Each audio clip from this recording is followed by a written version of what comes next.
Good morning, everyone. Welcome to another episode of Live with Weiss. I appreciate you all coming in, joining in on the fun. Of course, these sessions are all about sharing knowledge in hopes that there's a piece of knowledge in each and every one of these episodes that you can take on your journey to help you find a new path or perhaps enhance the path that you're taking to success. Keeping it nice and simple. So I really appreciate everyone joining on in. I'm really excited about today's episode. We have a special guest coming on in. This individual I've known for quite a bit of time through our passings, through work. And I've just got to say, if you are not smiling during the entire episode, there's something wrong with you. No, I'm just kidding. The individual that we're bringing really lives and breathes what they preach on a regular basis, coming from a sales world, coming from a marketing world, coming from a training and learning development world. This is truly an honor and a treat. I'd love to introduce the one, the only, Lincoln Kokaram. Lincoln, welcome aboard. Thank you, Matt. I hope that was a solid introduction at the start. You're an international superstar, dude. Like I truly appreciate you being here today. Well, I appreciate you having me, and I've learned that the more important the person, the shorter the introduction. And it's always better for people to find out about you by experiencing you, than you telling them all about you. And anybody who wants to know more about me can always go to my website and look at my About Lincoln bio. And, I don't like tooting my own horn, really. I just love sharing. Yeah. I think what's absolutely amazing, Lincoln, is that, your background is so extensive. You are a true master facilitator. You are a master trainer. You understand the human mind, the human brain. I think the audience would love to know just a little bit more in detail, kind of like where your focus is and what you've done in the past, and more importantly, just getting to know who you are right off the bat. Matt, I was born in a tiny little island, Trinidad and Tobago. Most people might know where that is now, but with the internet, it's in the island is the last island in the Caribbean chain. It's about 6 miles northeast of the coast of Venezuela. This island is 75 miles north-south, 50 miles east-west. And that's where I was born, where I grew up. Matt, I was born in an ajupa. For those of our guests who don't know what an ajupa is, an ajupa is a mud hut with palm leaves, branches, the most humble beginnings, man. And we had so much fun growing up, so much fun growing up. And the Lord took me out of that island and brought me to the United States in 1985. I had no dream to come here. And that Bible verse, Proverbs 3, 5, and 6, in his heart a man makes his plan, but the Lord guides his footsteps. I'm a living testimony of that. All the best things that have happened to me, I did not plan it. I planned, don't get me wrong, I set goals, but the best things, like the day I met my wife. That morning when I got up, I did not say, well, today I'm going to meet my wife or my future wife. No, my kids. I got 5 adult kids. I did not plan any one of them. Matt, I know there are some people who plan their kids. I did not plan it, and they are my jewels. Yeah, my jewels, my 7 grandchildren, So he took me out of that. I was invited to come to the United States. Now, when it comes to the learning and development and training and teaching, again, when I left high school, man, I didn't want to be a teacher. That was not on my career list. I wanted to be an Air Force pilot. That's what I wanted to be. And Trinidad and Tobago, my home country, was still a member of the British Commonwealth. I had all the basic requirements to apply and go to the UK and join the Royal Air Force. What? So I told my mom, Wait. yeah, You were almost there being an Air Force pilot? that's what I wanted to do, buddy. That's And I go to awesome. I was 17 years old. I go to my mama. I said, Ma, this is what I want to do. Mama looked at me and she said, No, you're not going to do that. I'm her youngest son.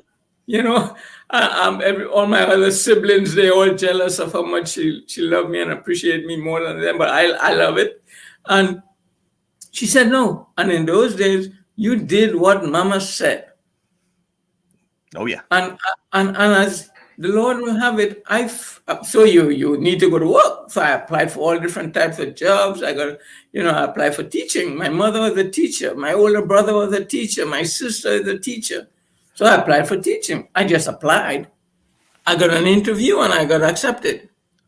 And Matt, I want to tell you something. When I started that job, it was not a job. It was the time I spent teaching in elementary school was some of the best times of my life. Wow. Some of the best times of my life. The kids became my kids. I was like their big brother because I was only about 5 years older than they were. I was their sports teacher. I was their drama teacher. I actually lived in the building, kind of deal. But the coolest part of that time is the principal. By some divine direction, he just gave me freedom to do what I wanted to do. That's awesome. I know, and he got more out of me than they were paying me. But I did not work a day in my life. I had so much fun with those kids. And with internet and Facebook now, those kids are now adults. Some of them have grandchildren, and we are reconnecting, and it is so cool, man. So that's how I got into the teaching. Now, I've tried other careers. I've been in sales, insurance sales. By the time the second year of insurance sales, guess what? I was teaching the other sales guys how to sell. Interesting. So while you were in sales and you were getting into it, it sounds like you tapped into your background in teaching and just, you could soak it up. You could see what the success there right off the bat. Like, okay, like this is how you sell it. This is how you could sell this stuff. Right. And you brought it to your own team members. And then Matt, in most of, you and I, we met in the auto industry. There was a time when I was in between jobs. And so it's easy to get a job selling cars, and I know I could sell. So I applied, I got the job, and I won awards kind of deal, salesman of the month kind of stuff. I made some really cool sales, but I did not feel as if I fitted into that culture. And because there was so much, unfortunately, dishonesty. And so much, like I remember one day, one of my coworkers, his mom came to buy a car, his mother. He charged her MSRP full price. I said, man, what are you doing? That's your mother. And you know what his logic was? Well, Lincoln, if I don't charge her that, she might go somewhere else and they will do it to her. But that's your mother, man. She wants to buy from you. Yeah. She raised you. That's crazy because I know there's a stigma in the automotive industry of of sellers. I mean, you even saw it in one of the Super Bowl ads. I think it was Vroom, right? Oh my God. If anyone who didn't see that, go look up the commercial. It's hilarious, but I think there's a problem with that, and I think Lincoln can back that up as well. Where definitely, man, it's just compounding even the salespeople, the way they think about themselves. Like I was doing a workshop in Sacramento, so I asked the sales guy. It was an auto dealer. and I ask them, what does society think about you? How do they brand you? And this is what they're telling me. Oh, they think we are scumbags. They think we are liars. They think we are cheaters. So I said to them, no, are you going to continue wearing that brand, or are you going to change that brand one customer at a time? That's your choice. That's your choice. See, the thing about it is auto sales is a necessity. It's a necessity, Matt. And after you're home, and well, there are some people who own boats and airplanes, but after you're home, the normal average person, a car or vehicle is the second highest price item you're going to buy, and you might spend more time in your car than in your home, depending on where you live. Depending on where you live. So I try to tell these guys, hey man, you have an important role to play. Yeah. And if we can help the car salesperson to see this as a career and not just a job, and as how they're contributing to society and serving their fellow man by providing the best vehicle, the most efficient vehicle for the most convenient, agreeable price and treating people like people. It's incredible. I think you nailed it on the head. It's almost every time second largest purchase, and that that truck, that van is such an emotional purchase. Yeah. I mean, you see it in the sales world in general. It's like, people buy with their hearts, and all that. But remember, when people buy things, especially of that caliber, this is your own personal money as well. Yeah. It's not just business money, but you can think about it in both ways. If it's the second largest purchase you're going to make, you have to imagine the person that is going to buy that vehicle has a lot of stress, has a lot of different internal feelings that they're conflicting with. So it's not just about price. Like you said with the mother, she might go see someone else. It's not about that in that purchase. They already have a mindset of how much money they need to spend. But the industry is extraordinarily complicated in what you buy, how you buy it, what are you getting? Are you investing in something that's about you? Is it about your family? Is it about your business? And you have to think about all these things. And like you said, as a sales rep on the floor selling these vehicles, that stigma of being a scumbag. Love that term, by the way. I don't know what it is. They told me that. I didn't take this.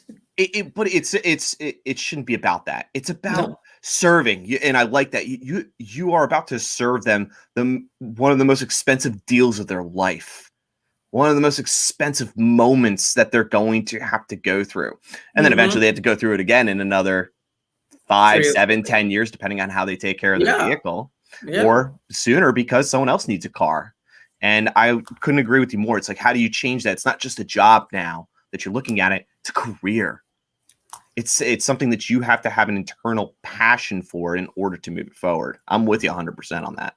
Matt, everybody in sales know that people buy from people who they like and who they trust. Well, make yourself likable. Make yourself trustworthy. Speak the truth. I remember once when I was selling cars, a family came. Father, his son, his old, adult son, and his son's family, they came to buy a car. So you see, the other thing about sales, too many sales people, they ignore the nonverbal.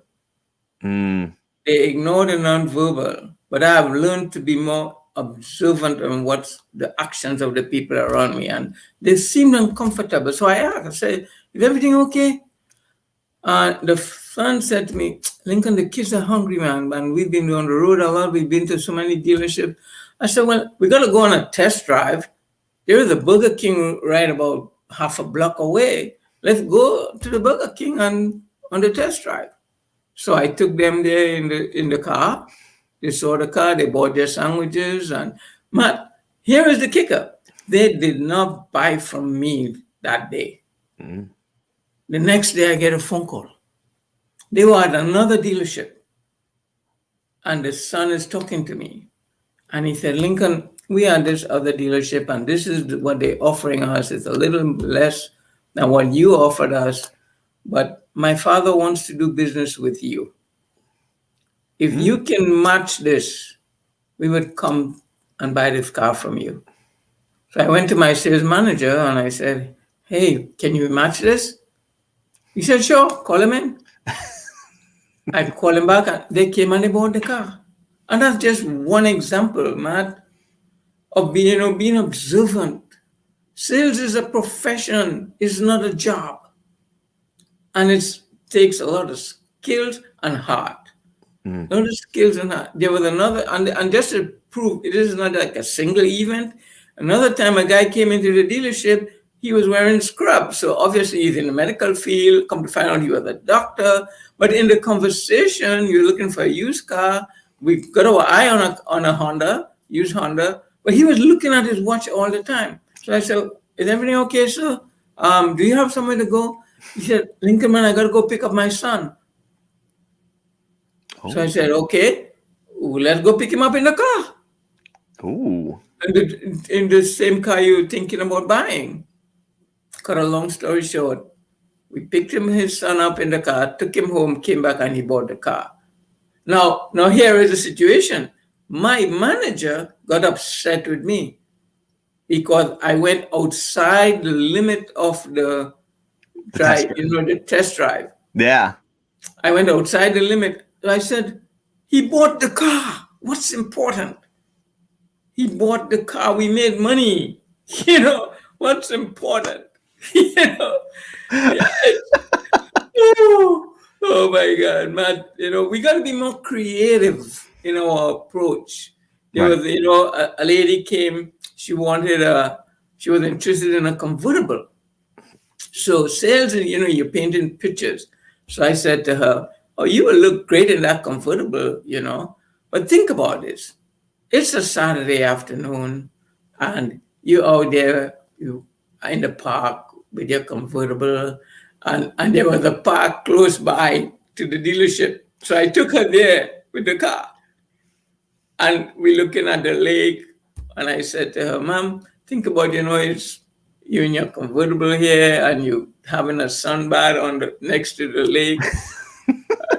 You see, too many people focus on functions and features of the thing, the vehicle, and they don't speak to the heart of the person. Yeah, I would agree. I mean, I look at it, and you've seen it in other industries too. Oh, yeah. It's a lot of tech. It's a lot of tech talk. It's a lot of, features and so forth, how you're better than the competition and all that. Oh, these features are better than the features you're going to get here. But in the end, when you really think about it, the tech is important, right? There's certain things that somebody actually wants, and you listen to that. You heard they said, I want a convertible. That is a feature that you want. Cool. But there's something more about what they're buying than just the technology. There's something to solve there. And I think right. And Matt, in today's world with the internet, most people come into they know all the facts about the car. No, the decision is, do I buy it from you? That's the main decision. They've done their research. Most of them have done their research. And and there's so many tools, autotrader.com, KBB, all these companies that provide, they know and now they're coming for the car. Your job is to satisfy them, make them feel happy. 80% of how we behave is impacted by how we feel. Think about it. Nobody will disagree with that. 80% of how we behave is impacted by how we feel. And that's proven. And if anybody think about it themselves, they will see that the big decisions they made was more emotional than the facts. 80%. You don't ignore the facts. That would be silly, Yeah. That's it. I think that's an incredible stat, and that's something that nobody thinks about. That's a stat that, everyone that's listening to this right now is probably just triggering, oh my God, like, is that true? They're thinking about it now. They haven't even Yeah, thought about it before because we probably just naturally do the things that we do. But that type of stat, now you're thinking about it, people. Get yeah, man. ready. And that's how the book that I wrote with passion came to my mind. And I can't tell you the exact date, but I know it was a Sunday afternoon. And I know when the seed of this process was planted in my head. I was at a football game in Houston, Texas. One of my coworkers got 2 tickets and he invited me to go. And I had never been to a professional football game before. Now think about it. I'm coming from an island, 1.2 million people. I'm in a stadium of 80,000 people. I've never been amongst so many people in my life. And it was exciting. The Houston Oilers was playing the Miami Dolphins. I had just moved from Miami to Houston, so I'm supporting the Dolphins. My friend is supporting the Oilers. And guess what? Dan Marino was still throwing the football. And buddy, they were kicking their butt. No. It was, man, by halftime, most of the people in that stadium were drunk. And those who were not yet drunk were on their way to getting drunk. I must have been the only sober person in that stadium because I'm a warm beer kind of guy. Matt, in the third quarter, Miami gets a field goal. They fake the field goal and score a touchdown. And man, I am excited. I am happy. I am applauding. I am jumping up around the place. Yeah. And then I don't know if you've ever experienced this. Suddenly, I was no longer hearing the noise around me and all the voices. Everything, all the external sound went silent. And I'm hearing this voice in my head, and the voice knew my name. And this is how the voice is talking to me. Lincoln, man, I've never seen you so happy and excited in a long time. That's good, but come tomorrow, Monday morning. Where would all this joy and excitement you're feeling right now go? Tuesday, Wednesday, where would that go? Lincoln, what if you could find a way to bottle how you're feeling right now and apply it to what you do every day? Matt, that was when the seed was planted in my head. That was in September of 1995. And it was not until 2001, because I had just been transferred, promoted, district sales manager to a job. So I had a big responsibility to rebuild a team kind of deal. So I was focused on that. But in 2001, I sat down, pen and paper, and I wrote with passion. Matt, the pen just flowed. I did not have to do any research. This is a gift direct from the Holy Spirit. It's a gift direct. I've heard a lot of speakers talk about passion. I've heard coaches say, give me some passion, man. All the time. Yeah, and they use different terminology like heart. Give me some heart. Put your heart in this. It's passion. But I've never heard a speaker or a writer break it down and explain what it is. Is it just a feeling, a sizzle that comes and goes? Or is it something that you can generate and you can maintain and enjoy the benefits? So he told me, passion. The P in passion stands for pride. Take pride in what you do. And this pride is not the hoity-toity type of nose stuck up in the air type of pride. No, this is a personal inner pride that you can look at your performance and you can say, I did my best today. It's like an artist. When an artist has finished his work, he or she will look at it and then sign at the bottom. So I encourage people every day, at the end of the day, look back at your day and sign your name. I did my best today. And it doesn't have to be a big deal. It can be a little thing. It's like even if you're washing dishes at home, if you don't have a dishwasher. But if you're washing dishes at home, whatever you're doing, do it. Take pride in what you do. That's your legacy. That's your legacy. Lincoln, my question becomes this. I think what's that? You have to take pride. I love that. Yeah. If someone looks at pride, and I'd imagine, like, you just ask yourself a simple question: am I taking pride in what I'm doing? Yeah. The answer should be yes. And if you're not, you've got to pivot. You've got to adjust, because if you're not taking pride, there's something that's not connected. And I could see now the connection between pride and passion, because if you have no pride, there is no passion in what No you're passion. doing. So man, that's the P. Too many people are settling for, okay, that's good enough. And that's why there's so much bankruptcy in the country today, because people are not giving their all. Mm. And I tell people, stop going to work, go to perform. Stop going to church, go to worship.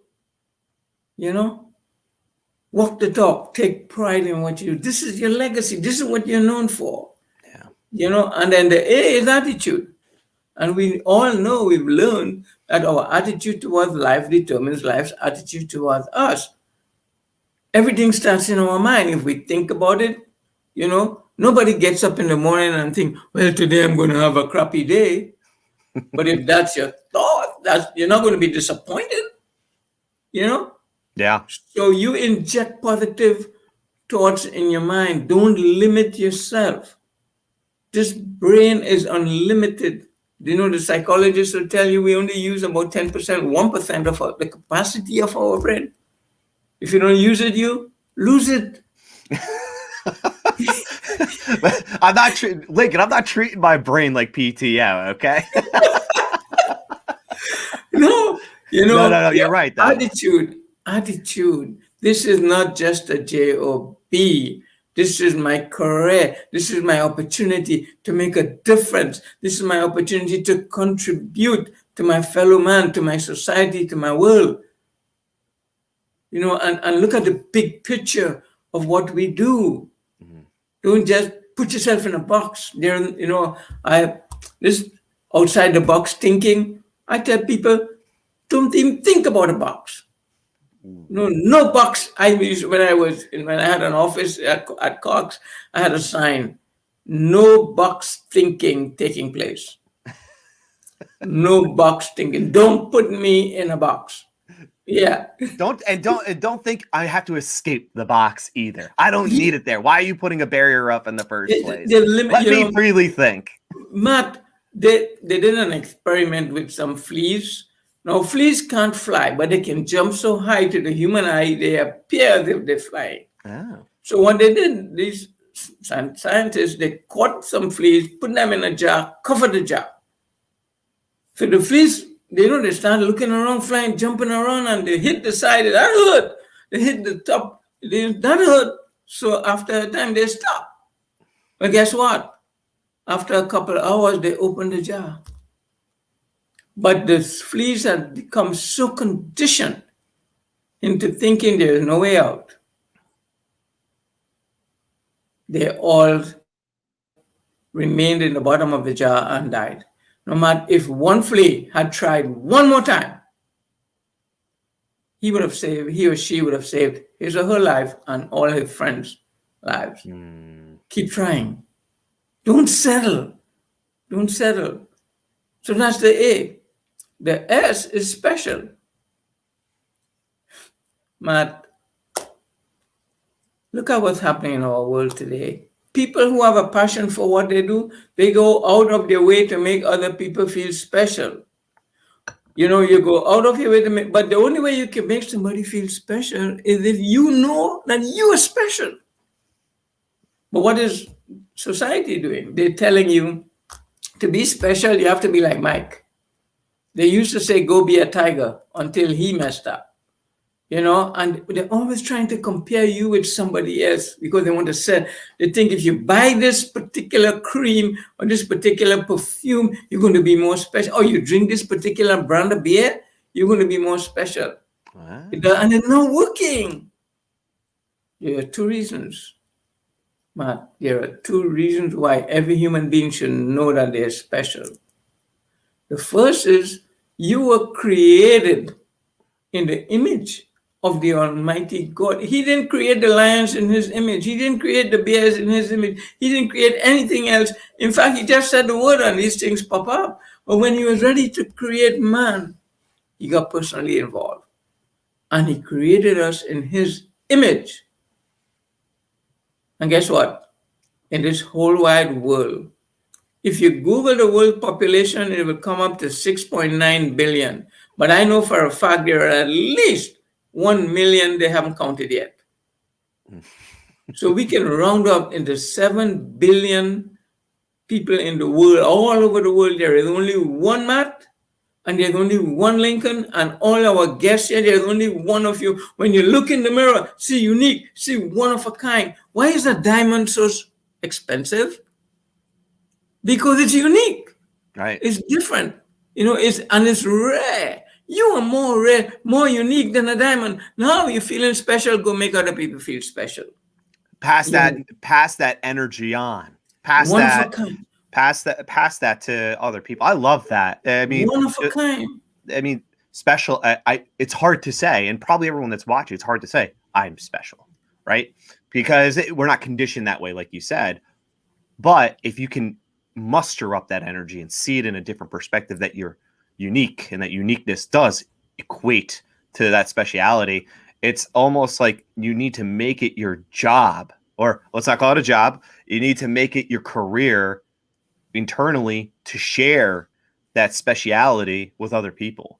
You should, it's an energy. I feel like sometimes where that energy can get transferred. Also, you can make people feel awful if you go in there not feeling that. If you don't feel that a certain way, that energy can be passed along the same way. So I totally agree. You got to look at yourself in the mirror and just say, hey, like I'm gonna bring something great to myself today.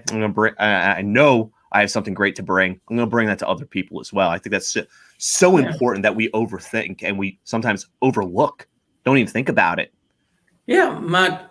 And we got to select who we listen to, select what we watch, what we read. Because growing up, look at me, I was always skinny. People used to call me broomstick in pants, and I'm the darkest person in my family. They used to call me Blackie. That didn't make me feel good. No. But I learned after a time, wait a minute, I can be skinny, but I can still run. And to make the soccer team, I learned that if I can learn to kick with both feet, I'll have an advantage over the other guys. And guess what? I made the team. Because I'm make the best of who you are. Make the best of who you are. Don't try to be somebody else. Please. Don't try to, you can't. One of my sons was at my workshop. He was helping me taking registration. And we were talking about this. And he's made a statement I'll never forget. His name is Bryant. He said to the people in the room, he said, if you are so busy trying to be like somebody else, who is being you? What a powerful, profound statement. Be you. Be that special you now. And when you make other people feel special, they come back and do business with you. And they refer you to other people. Look at the benefits. We all have our favorite restaurants. When we go there, we have our favorite server. And we want to be in his or her section because they just know. And they have that way about them to make people and go out of their way to make people feel special. Yeah. And that's the first S. The second S in passion is service. When people have a passion for what they do, they see everything that they do as a service to their fellow man. We don't work, we serve. We don't work, we serve. In any business, if you're not providing a great service, you're not going to be in business for long. In marriages, if you're not serving one another, that marriage is going to end up in divorce. Right. It's about service, providing an excellent service and exceeding expectations. Remember, at Auto Trader, one of our tenants was SOS, simply outrageous service. And even Jesus tells us, if a man asks you to go 1 mile, go 2. If he asks you for your outer coat, give him your inner coat also. Extra. Always look to exceed expectations. And that's one of my own mantra. I always look to exceed expectations. So that's service. The I is initiative. Too many people, they put themselves, coming back to that boxing, this is my job. This is my job description, and they stick to that. The worst thing somebody said that somebody could say to a customer or prospective customer is, that's not my job. Worst things you could say as a seller. If you say that is, you're losing whatever you got. You're losing it. Yeah, and we all go to the supermarket. Think about it. You go to the supermarket, you're looking for an item, and there's some places you can't even find somebody to help you. But if you're lucky and you find somebody, you can find it in aisle 21. And then you go to the other supermarket. And the guy or the girl will stop what they're doing and say, come, let me show you. Everybody that's watching this, Lincoln, is now thinking about that moment that they went food shopping a day or two ago, or were able to interact with somebody, and we're just like, oh yeah, that person totally blew me off. And they had their own boundary. Like, don't bother me. This is my boundary. Only bother me when I'm equated to this. I think of like Best Buy.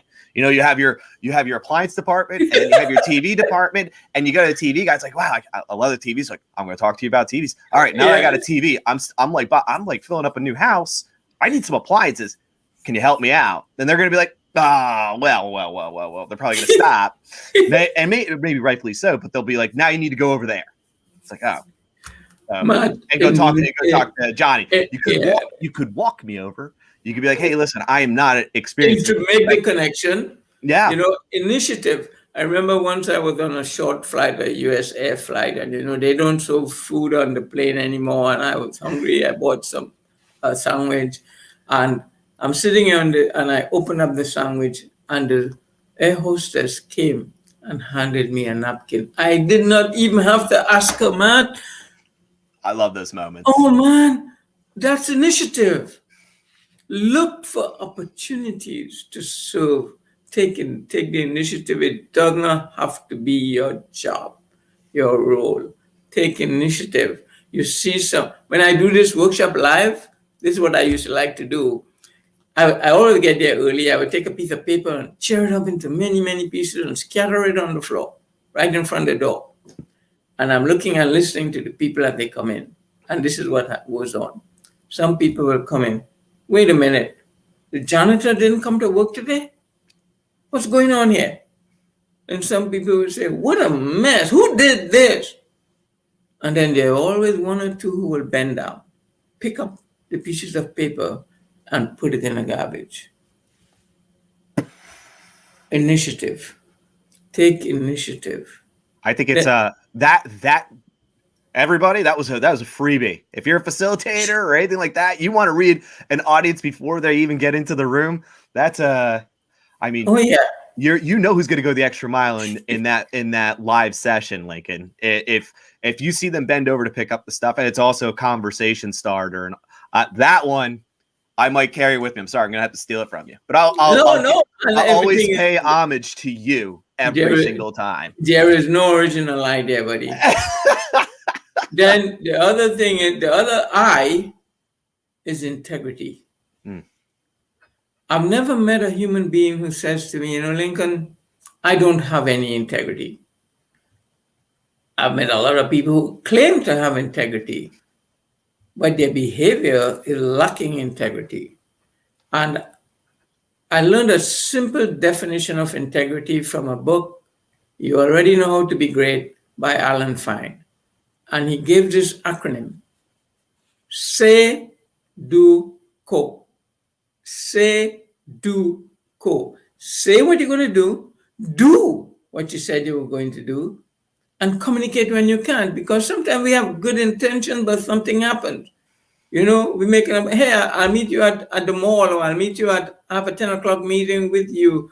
Okay, for example, yesterday, I had a scheduled meeting at noon with one of my cohorts, and something came up. She called me and let me know. I wouldn't be able to make the meeting. And she was more upset than me. I said, Paige, don't worry about it. We can always reschedule this meeting. But thanks for letting me know and not just not showing up. Similarly, I'm not going to call any names, but I had a meeting last night at 6 o'clock. I sent the invitation a week ago. I only heard from 4 people out of about 11. So then I sent, and all those 4 could not make it. So I'm thinking now, wait a minute, I don't think anybody's going to show up at this meeting. So I sent an email like around 3 o'clock saying, hey, I'm canceling this meeting because I haven't heard from anybody. Now, I'm trying to send a message to these people who did not respond. Mm-hmm.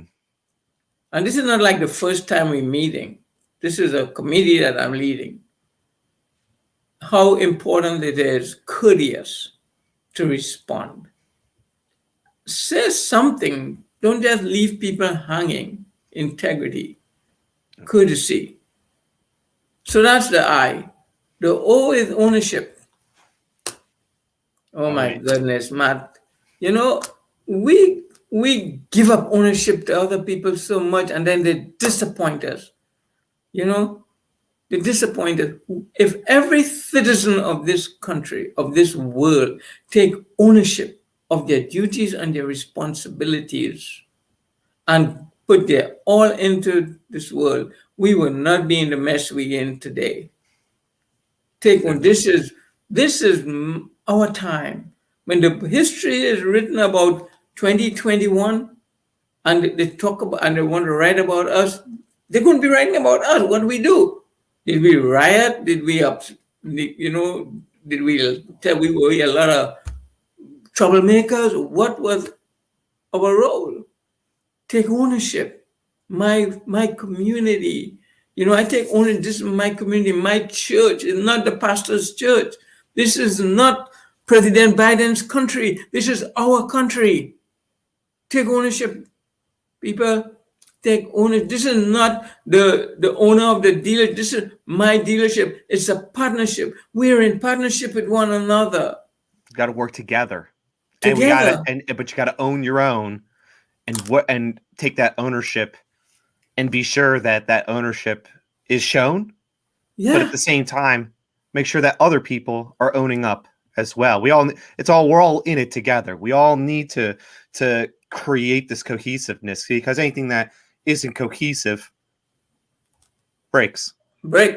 Yeah. And when things break, it's not good. It doesn't feel good internally. It doesn't feel good emotionally. From a seller perspective, own it.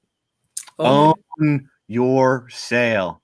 Own the process. Own everything about it. Because if you don't own everything, the odds of you closing that sale decrease every single time. And think about it. What do we own really? We own our thoughts of mind. We own our attitude. We own our morals, our values, our skills, and our ability. Every one of us has a unique personality. Don't cheat the world of who you are. Right. Take ownership. And the N, the last letter in passion, is never give up. Think about, Matt, how too many people give up too early. In sales training, we tell people you should at least touch somebody 5 times before. But you know what my mantra is? I will not stop calling you until you tell me stop calling me. Until you tell me stop calling me, because it's a relationship. Never give up. You see, that's what, again, why we're having so much divorces is so high. People give up too early and too quick.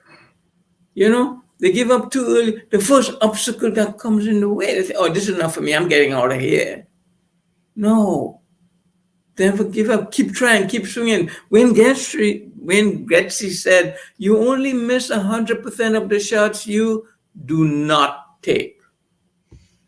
You only miss. Think about the things, the projects we've given up on, that if we had continued, the benefits we would have received, the result, the contribution we would have made to our fellow man.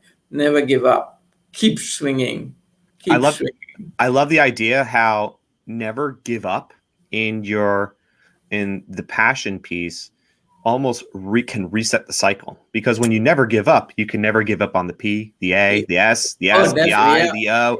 Yeah. You can. Sometimes they're not going to work every single time, right? You may need to create this passion, or you need to adjust your passion, but you want to maintain some sort of passion around it. Sometimes you've got to change things. Sometimes you have to Yeah. adapt to new things, and if you never give up, you can recycle that and never give up on your attitude. Right? Yeah. You need to adjust it. You need to change it.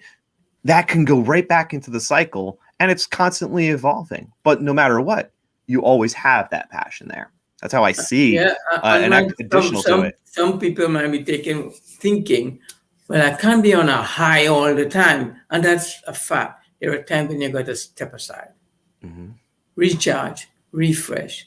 Sometimes things are not going how you expect it to go. Set it up. How many times have you been working on something and you get stuck? You set it aside, and then you come back and you get it done All the time. all the time. You know what? You know what? From a recharge perspective, I'll share this with you, and this is for everybody in the audience too. When I want to do the super recharge, to clear the brain, regenerate the body. We're in this customary habit of taking time off from our jobs. Sellers, everybody, right? You need time to recharge. But what ends up happening is, and Lincoln, you can probably contest to this, is that when we take off time, we look at a couple things. One, what holidays can I take off so that not only am I taking 4 days off, but I get an additional 1 or 2 days off because that holiday takes it off as well. That's great, right? You're already given that. But what ends up happening is when you're taking time off and you're trying to recharge, the big one, this is what I love, is that I found the magic number to be 10 full business days. Woo. The reason why I say this, and this is very out of the box, is imagine this. You work normally a Monday through Friday. Some of you are working Saturdays and Sundays. Congrats. What ends up happening is usually your Saturdays and Sundays are your days off, and then you go right back into routine. Do, off, back to routine. When you take 10 days without actually taking it from a holiday perspective, what you end up doing is your brain is starting to realize in the very beginning, it's like, oh, I wonder what my emails are like. I wonder who's trying to contact me, all that. And then it's like Monday, Tuesday, Wednesday. All of a sudden, you're starting to relax. But here's the problem, Lincoln, that people run into. Most people just take a week off and go back, and the routine goes back to normal. So you haven't reset your brain. But if you take those additional 3 business days, you're not including Saturday or Sunday because that's conditioned in your brain. But once you hit Monday, I'll never forget, I was in Belize, and I took more than 10 days because I was just like, I'm doing a full recharge. And by that Monday, I was like, I'm supposed to be at work. Wait, I'm not. I'm looking out the window and I see the ocean. I see the sun rising. And then all of a sudden my brain decompressed because I had officially challenged my ability to recharge, reset. We had those small bursts like we were talking about earlier, but this big burst, it recharged. And then that second day, even more. Third day, by the time I got back, total cleansing. It was the greatest cleanse, and I'll follow it from here on. 10 full days. I know it's insane. Listen, the world is going to be fine. You're going to be fine. Your boss is going to be fine. You probably get 20 or 30 PTO days. Use them right. You're already going to use your holidays, but this one is the full recharge. You'll love it. I promise. Yeah, and Matt, think about a game of football. When does the coach call a timeout? Does he call a timeout when everything is going great and they're scoring a lot of points? No. No, you're putting the pedal to the metal when things are going great. Yeah. So he called a timeout to discuss, to recharge, to change the strategy kind of deal. And we all have our annual 10 days. Some people take more than 10 days. But then there is that time, 15, 20 minutes, like me, now that I'm retired, my time is I play golf, find a hobby. Yes. I don't play golf, I play art golf, but it's fun. And the whole environment is different. I'm out in the open. And when I'm out in the open, I'm not only thinking about hitting the ball, I'm also enjoying the nature. And I'm observing the different colors of the sky and the different shapes of the clouds and the different shapes of green, colors of green trees. Oh my God. And ever so often we see a wild animal in its natural habitat. What a sensation to see a deer run across the fairway. It's like a glimpse of heaven. I love And, that. and my whole world becomes that golf course. I take, you see Disconnect. this? You see this thing? Yeah. This is, we've all become like Pavlov dogs. This is managing our lives. And we forget it has an off and an on button. And we can even silence it, We forget that. I was amazed recently. On the news, they had this story about this guy who swallowed his his iPods, Yeah. AirPods while he was sleeping. I said, "What? You mean this man had his AirPods in his ear? What is so important? Take it off, man. Turn the phone off." It's a binder, yeah, and it doesn't disconnect you. A lot of times when you're trying to disconnect, it's difficult because it keeps you consistently connected with the world. But sometimes you need to connect with yourself. Yeah, and man. having your phone on all the time, it buzzing, is probably the one thing that will always keep you connected when your eyes aren't even on it. And one thing I've done, Lincoln, I'll give you this challenge. I've turned off my notifications on my phone. And this is a fun one. So I turned off all my notifications except for one. I chose, like, sometimes you got to break the barriers. You can go cold turkey, turn it all off. But I've chosen one to keep on all the time that I get notifications for. And that's it. It's, for me, it's my email. I just get notifications on my email. And I have it filtered appropriately so I don't get blasted all the time. Everything else, I turned off. I'll challenge you to choose one app you keep notifications on for. Turn the rest off. And everybody that's watching this, give it a shot. Yeah. And tell me what you think, how you feel after that. Quiet time. It's the greatest thing. There's so much noise going on around us.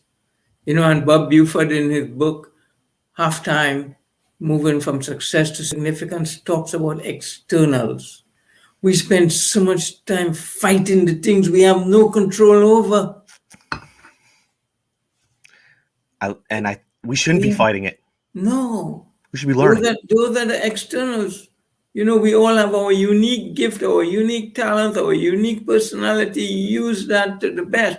And I close in the book, one of my famous statements, quotes is, "You are the star in the movie of your life. Make every day an Oscar-winning performance." Matt, who can play Matt Weiss better than Matt Weiss? Besides myself, maybe Daniel Craig. No, it's gonna be me, right? I'm the one who's gonna play me. I don't want anyone else playing me. Well, yeah, who you want to substitute for you? While you have breath, while you have life, live it to the fullest, people, and be the star. You are the star in the movie of your life. Make every day an Oscar-winning performance. Lincoln, if you don't mind, for the audience, one last thing I'd like to do as we come to a close in our conversation, I'd love to kind of just repeat the breakdown of passion in the simplest form, just so everyone can grasp that one more time, just breaking down those letters and just a quick one-sentence definition for each, just so everybody here, that you can apply this to your journey, to your daily routine, to anything to pull away from it. So Lincoln, hit him with kind of like that, just that recap of what it is again. Yeah, with passion is the title of the book, and the subtitle is "Stop Working, Start Performing," and in everything you do. So the P in passion stands for pride. Take pride in what you do. That's your legacy. The A is attitude. Adopt a positive attitude to what you do. You don't just work, you perform. This is your career. This is your mission and your purpose. The S is special. Know that you're special. Now you can go make other people feel special. They will come back to do business with you. They will refer you to other people. They will like you. Don't you want people to like you? Well, make them feel special. The S is service. See everything that you do as a service to your fellow man. The I is initiative. Take initiative. It doesn't have to be your job. And do it with integrity. And the O is ownership. This is our time. This is our world, our community, our family, our kids. Take ownership. And the N, never give up. Keep swinging. Keep trying. Never give up. Passion. Thank you for breaking down passion for each and every one of us, Lincoln. And I thank you again for joining our live session. For the audience out here, obviously the links to Lincoln's book are in the actual description of our session, but I'll make sure to share it out again in the comments after the session is over. But Lincoln, kind of just to close things off, I always like to have guests tell everybody what's going on in your life, man. Like what do we got going? What are we expecting from international superstar Lincoln? While people are thinking, I want to make an offer to your audience. Every Tuesday, I send a tip out, and the title of the tip is RAT Tip. RAT stands for Retain, Apply, Transfer. And let me share yesterday's tip for you. And the title of the tip is Love is in the Air. Valentine's Day is over. And many went out of their way to show their love to their loved ones. We buy gifts, flowers, enjoy intimate dinners around Valentine's Day. Then, unfortunately, many go back to normal, taking one another for granted. What if we could keep the love in the air?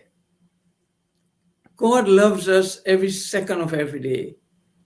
And I quote John 3:16, for God so loved the world that he gave his only begotten Son, that whosoever believes in him should not perish but have eternal life. And I encourage people, let us be more intentional of keeping love in the air every day. Mm-hmm. Call me a romantic, but I believe that love still makes the world go round. I encourage you to read 1 Corinthians chapter 13 for a true definition of real love. So if any one of your people, your audience would like to receive a tip like that every Tuesday in their inbox, just send me an email and say, hey, put me on the list. There we go. So Lincoln, there's no charge for this, no fee for this. All right. So not only getting rat tips, but no, I think that's absolutely great. Make sure you connect with Lincoln on LinkedIn. You could go through his profile. It's absolutely incredible what he's working on. He's got new seminars. Go buy his book. It is a short, easy read, guys. And impactful. So everything that you heard today, oh, there it is. Oh, I love it when we bring the book right up front. And it's in behind him too. He's got it on a little license plate, which I love. Thank you all. Well, you see, that's the other thing, Matt. Yeah. People who order a signed copy of my book, they get more than just a book. They get a desktop sign, because we get so caught up in what's going on, we tend to forget. Wow. But when we have things front and center, it reminds us. And when we are reminded, we don't forget. So people who go to my website and order from my website a signed copy, they will get the book and they will also get a desktop sign. There we go. So make sure you go check out Lincoln's website. I'll put it in the link in our comments after the session's over so everyone can receive it. But Lincoln, thank you very much for jumping on today. There weren't questions for you from the chat, but there was a lot of positivity from the comments, and I appreciate everyone participating and joining in on the session. They must love me. They want to ask any hard questions. If you got questions, feel free to hit up Lincoln. But Lincoln, again, thank you very much, sir, for jumping on. And everybody else, thank you for tuning in. We'll catch you next week on another episode of Live with Weiss. Thank you, Matt. Bye.